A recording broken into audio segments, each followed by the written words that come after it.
We begin with the shocking revelations from former Defense Secretary Robert Gates in his book this morning about his time in the Obama White House. We've been reporting on this morning, how in this astounding book, the former Defense Secretary writes about the, quote, poisonous atmosphere in which he says he felt like a complete outsider. And this is the Secretary of Defense. Hello, everyone, and welcome to America's News Headquarters on this Sunday morning. I'm Eric Shaw. Yeah, a lot of people are taking a closer look at the book and some of the allegations, and we are no exception. I'm Jamie Colby, and it's great to have you here. A lot of the new details that are emerging from this newly released excerpt from Gates' new memoir, Duty. Well, in it, Gates does go into pretty full detail about his frustration with certain members of the Obama administration.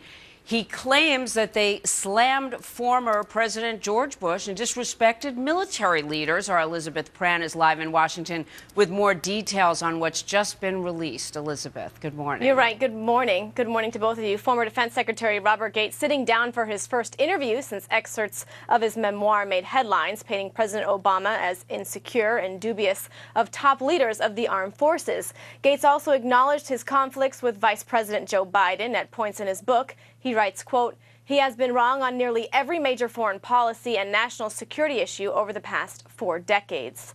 During the interview, Secretary Gates only recalls one instance where the two saw eye to eye. Looking back, he also acknowledged the time he felt concerned when then Secretary of State Hillary Clinton made a troop surge decision due to what he thought was political motivation.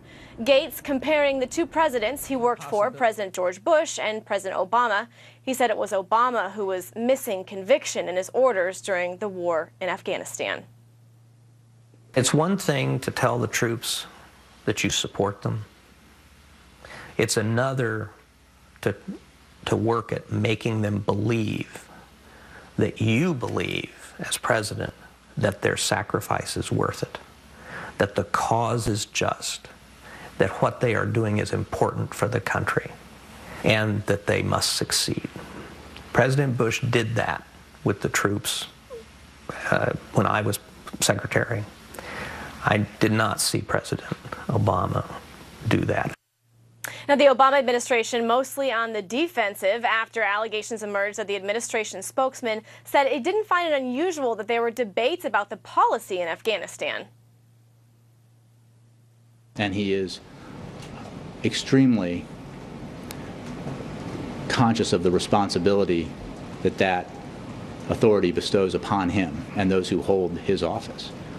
And therefore, he would not make decisions about surging U.S. troops without a thorough debate. That being said, Gates says his perspective, working for 8 presidents and being secretary for 4.5 years, that he wrote the novel in a fair and comprehensive way. He also says he has no regrets. Jamie, Eric, back to you. Elizabeth Pran live in Washington. Elizabeth, thank you. Eric, to you now. So, Jamie, what insight can we actually glean into the way the White House, Congress, and the Pentagon really work from Gates' stunning revelations and how power is actually used at the highest levels of our government? Well, someone who has been there joins us now, as always, Ambassador John Bolton, Fox News contributor, former U.S. ambassador to the United Nations, and senior fellow at the American Enterprise Institute. The ambassador is in Taiwan this morning. Ambassador, it's pretty astonishing, some of these revelations. Mr. Gates writes, quote, the president doesn't trust his commander, can't stand Karzai, doesn't believe his own strategy, doesn't consider the war to be his. For him, it's all about getting out. This while the troops are in harm's way. What does all this mean? Well, I think it's an indictment of Barack Obama. I think it shows that he doesn't really understand the fundamentals of national security decision-making, and that the predominance of politics in his decision demonstrates, as you just heard Secretary Gates say, that President Obama just doesn't consider national security that important. Now, that sometimes people say, but how can that be? I think it's pretty clear from the president's record. He's very different from the long line of American presidents, Republican and Democrat alike, from Franklin Roosevelt. I just think he believes national security is a distraction from his priority, namely changing our domestic economic system, and that's where he wants to spend his time and effort. What does it mean when Mr. Gates writes that the president doesn't trust the military? Well, this is, I think, a reflection of ideology, that the president seems to think that the military is pursuing an alternative course of conduct.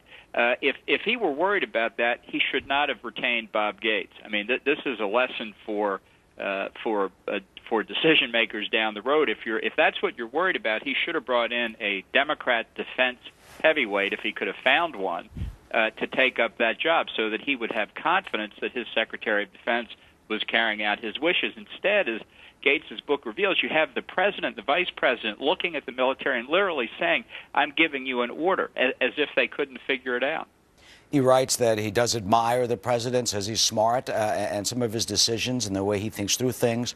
But he also says that there's, quote, no room for discriminating analysis in the White House. Why, when you have policy and are formulating policy, that could be dangerous?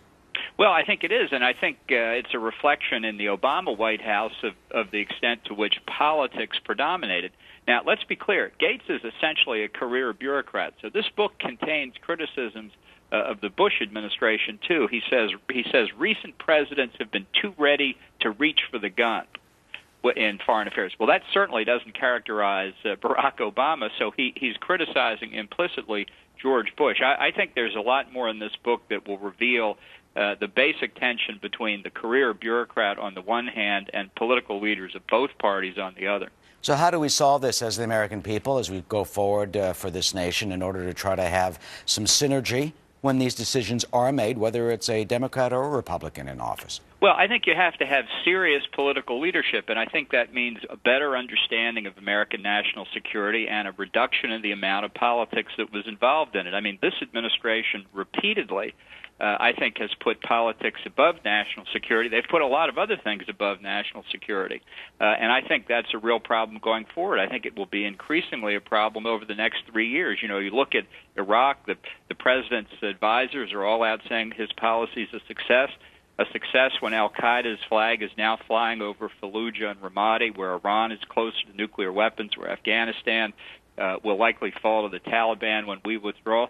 I think we're in a downward spiral, and I think it's going to be hard for the United States to cope with the challenges we're going to see in the next 3 years. You've been in these meetings. You were a member, the high-level member of the Bush administration. How do you get politics out of this? I mean, do the polls really drive this, and how do we get back to a point where policy comes first?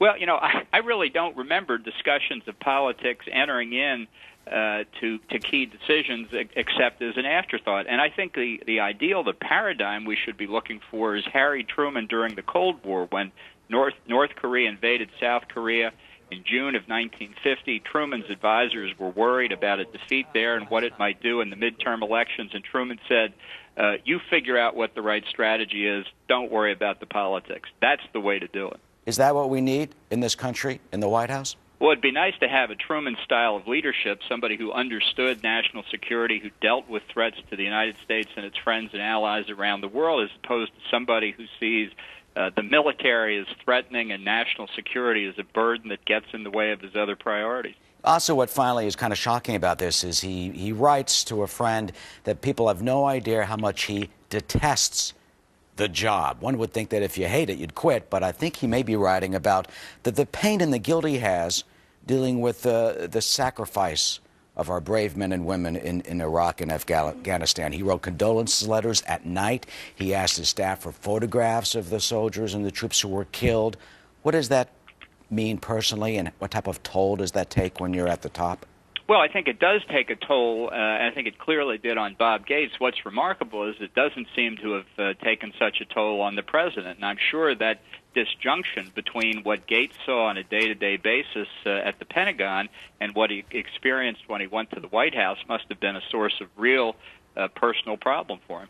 Ambassador John Bolton, as always, we thank you so much talking about this book that seems to kind of blow the lid off of what goes on behind the closed doors in both the Bush and the Obama White Houses. Thank you, Ambassador. Good to see you. Thank you, Eric. Always. Jamie? Always great to have the ambassador with us. Well, Secretary